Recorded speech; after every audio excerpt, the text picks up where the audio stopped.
La ville s'éveillait à peine, baignée d'une lumière dorée et chaude qui se glissait entre les immeubles et projetait de longues ombres sur les rues.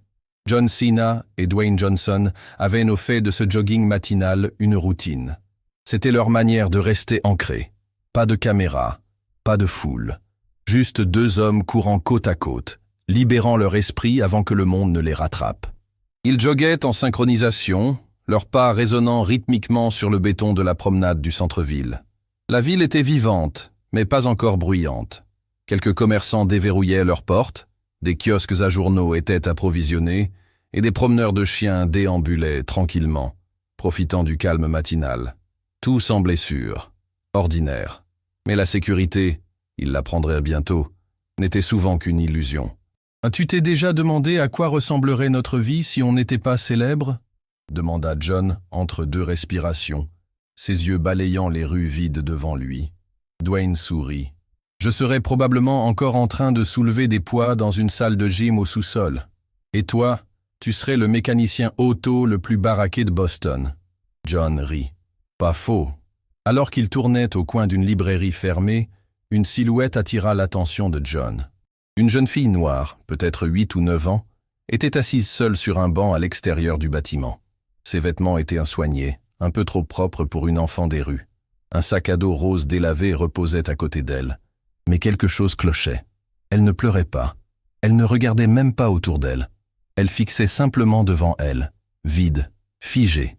John ralentit légèrement. « Tu vois ça ?» Dwayne suivit son regard. « La gamine ?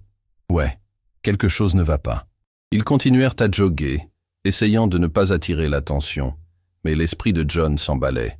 La posture de la fille, la manière dont ses mains étaient là crispées sur ses genoux. Puis elle tourna la tête, à peine, et croisa le regard de John. Et c'est alors que cela se produisit. Elle leva la main et replia son pouce dans sa paume, refermant ses doigts par-dessus. Un petit point, un cri silencieux. Le cœur de John s'arrêta un instant. « Dwayne, elle vient de faire le signal. » Le visage de Dwayne se tendit immédiatement. « T'es sûr ? » « J'en suis sûr. » Ils ralentirent jusqu'à marcher, faisant semblant de vérifier leur montre, tout en gardant discrètement un œil sur la fille. Derrière elle, un homme était adossé au mur, tenant un téléphone et faisant mine de naviguer dessus.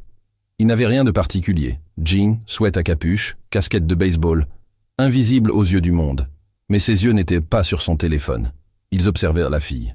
Ils les observaient, eux. La mâchoire de Dwayne se crispa. C'est son contrôleur. « Ouais », murmura John. « Il attend quelque chose. » L'homme les remarqua alors.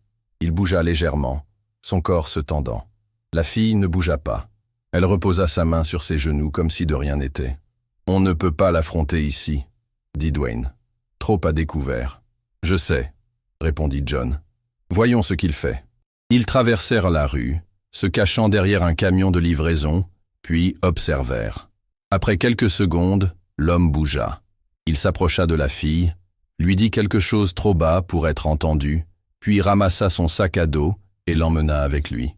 Elle ne résista pas. Elle le suivit comme un fantôme. « On les suit, » dit Dwayne. Ils se déplacèrent rapidement, se fondant dans la foule et gardant leur distance. L'homme marchait vite, jetant un coup d'œil par-dessus son épaule une fois, puis une seconde. Il savait qu'il était observé. John parla à voix basse. « Il va vers le métro. » Effectivement, l'homme descendit dans la station, traînant la fille derrière lui. Elle se retourna juste une fois, croisant à nouveau le regard de John. Son expression ne changea pas, mais sa main trembla. Un autre signal. Ils achetèrent des billets et suivirent. Le quai du métro était presque vide. Un couple était assis à une extrémité, se disputant à voix basse. Un agent de sécurité se tenait dans un coin éloigné, distrait par son téléphone. Le train arriva en grinçant quelques instants plus tard, et l'homme monta avec la fille. John et Dwayne se glissèrent par une autre porte. Dans le train, l'homme s'assit avec la fille pressée contre lui. Elle ne parlait pas. Elle ne bougeait pas. Son visage était tourné vers la fenêtre, mais ses yeux semblaient absents, comme si elle ne voyait rien. John et Dwayne prirent place de l'autre côté de l'allée, essayant de paraître détendus. « Il faut qu'on fasse quelque chose, » murmura John. « On va le faire, » répondit Dwayne. « Mais il faut être malin. » Le train tanguait doucement en filant dans le tunnel. Le silence était pesant. Chaque seconde semblait durer 1 heure. Puis l'homme se pencha et murmura quelque chose à l'oreille de la fille. Son corps tressaillit, pas de manière visible, mais assez. John le vit. Dwayne le vit. John se leva, faisant semblant de s'étirer. « Je vais établir le contact. » Dwayne hocha la tête. Prêt. John s'approcha, s'accroupissant près de la fille. « Salut !» dit-il avec un sourire. « Joli sac à dos. Tu aimes les dessins animés ?» La fille ne bougea pas. Mais ses yeux clignèrent rapidement. Ses mains se crispèrent davantage. L'homme se redressa. « Elle est timide. » John continua de sourire, son ton léger. « Pas grave. Je disais juste bonjour. » Il se releva lentement. En le faisant, la fille leva les yeux vers lui. Juste une seconde. Ses lèvres s'entr'ouvrirent. Un murmure, à peine audible. À l'aide. John se figea. Le train grinça en ralentissant. Le prochain arrêt. « On descend », marmonna l'homme, se levant brusquement. « Pas si vite. » John s'avança, bloquant le passage. « Excusez-moi », dit l'homme, froid désormais. « Calculateur. »« Pas encore », répondit John. « Elle vient de me demander de l'aide. » Le masque de l'homme se fissura. Ses yeux s'agitèrent. Sa prise sur le poignet de la fille se resserra. « Vous ne savez pas de quoi vous parlez ?» Dwayne était derrière lui maintenant. « On est plutôt sûr de savoir. » Le train s'arrêta. Les portes s'ouvrirent. L'homme poussa en avant, essayant de s'échapper. John attrapa son bras. « Lâchez-la !» Une lutte. La fille trébucha en arrière. Dwayne la rattrapa, la protégeant de son corps. L'homme se tortilla, lançant un coup de poing désordonné. John esquiva, contre-attaqua et enfonça son poing dans le ventre de l'homme. L'air s'échappa de ses poumons dans un grognement. Mais le bruit avait attiré l'attention. Des passagers crièrent. Quelqu'un appela le gardien. L'agent de sécurité du quai apparut à la porte, radio déjà en main. « Ne bougez pas !» aboya-t-il. John leva les mains. « Tout va bien. » Il emmenait la fille. La fille s'avança, s'agrippant à la jambe de Dwayne. « Ce n'est pas mon père. Cela suffit. » L'agent attrapa l'homme, le menottant. Des renforts arrivaient déjà de l'autre bout du quai. John s'accroupit près de la fille. « Ça va ?» Elle hocha la tête. Puis elle pleura. Pas fort, mais intensément. Dwayne s'agenouilla à côté d'eux. « Tu es en sécurité maintenant. » L'agent se tourna. On avait des alertes sur ce type. Trafic humain. On était près de l'attraper. John regarda la fille. « Tu as fait ce qu'il fallait. Ce signal, on l'a vu. » Elle le regarda à travers ses larmes. « Je ne pensais pas que quelqu'un le verrait. » Il sourit. « Eh bien, quelqu'un l'a vu. » À l'extérieur de la station, les voitures de police commencèrent à arriver.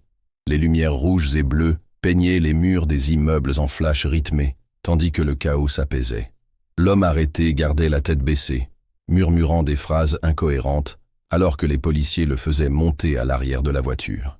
La fille était enveloppée dans une couverture thermique qu'un des ambulanciers lui avait donnée. Elle tremblait encore, mais ce n'était plus de peur. C'était maintenant un tremblement de soulagement, son corps laissant enfin s'exprimer tout ce que la terreur avait bloqué. Elle ne lâchait pas la main de Dwayne, qui s'était accroupi à côté d'elle, la protégeant de sa présence massive.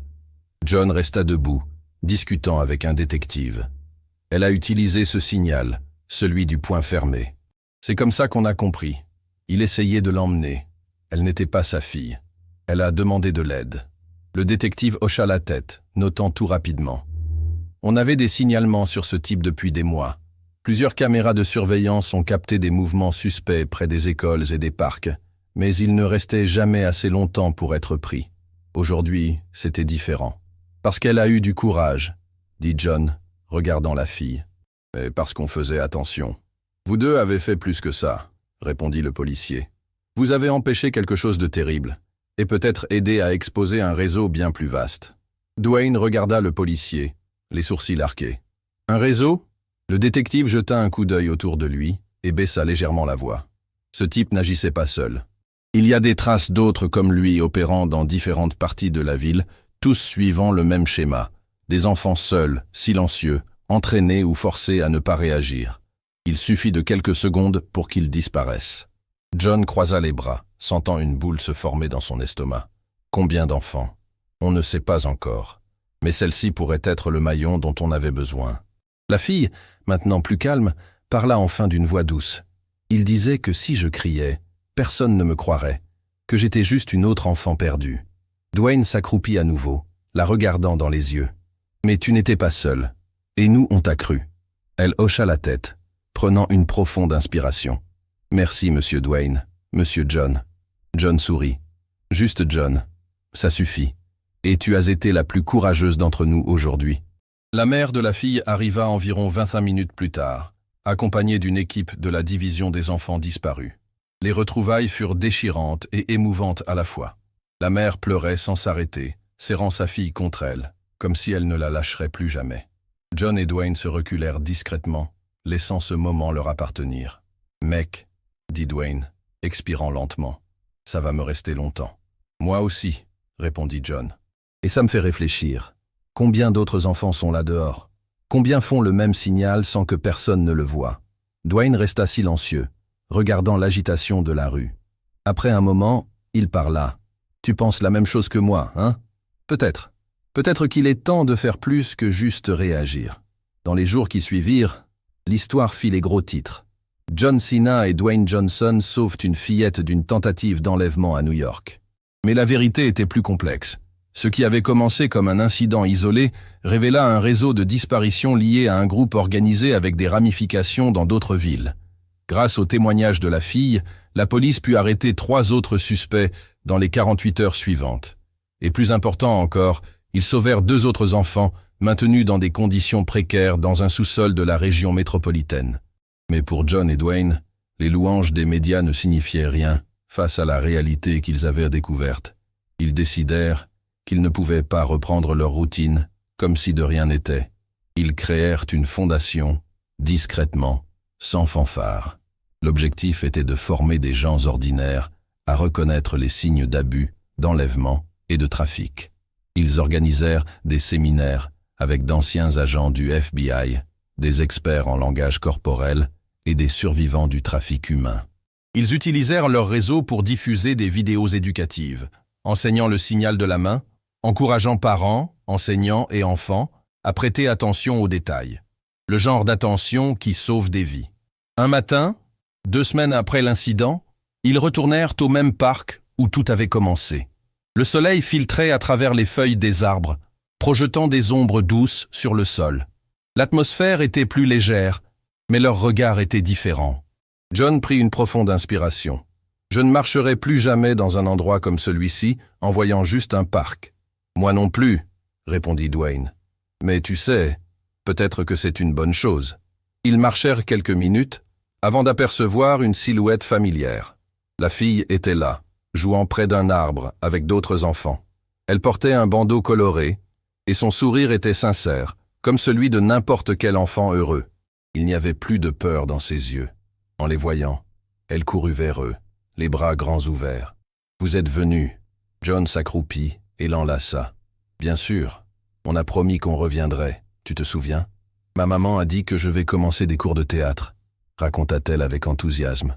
« Elle dit que je dois apprendre à raconter de belles histoires maintenant. » Dwayne sourit. « C'est la meilleure nouvelle que j'ai entendue aujourd'hui. » Elle les regarda soudain avec sérieux. « Les autres enfants, vous allez les aider aussi, hein ?» John échangea un regard avec Dwayne. « Oui, on va le faire. » Elle hocha la tête, comme si c'était tout ce qu'elle avait besoin d'entendre. Après un moment, la fille retourna jouer. John et Dwayne s'assirent sur un banc à proximité, observant.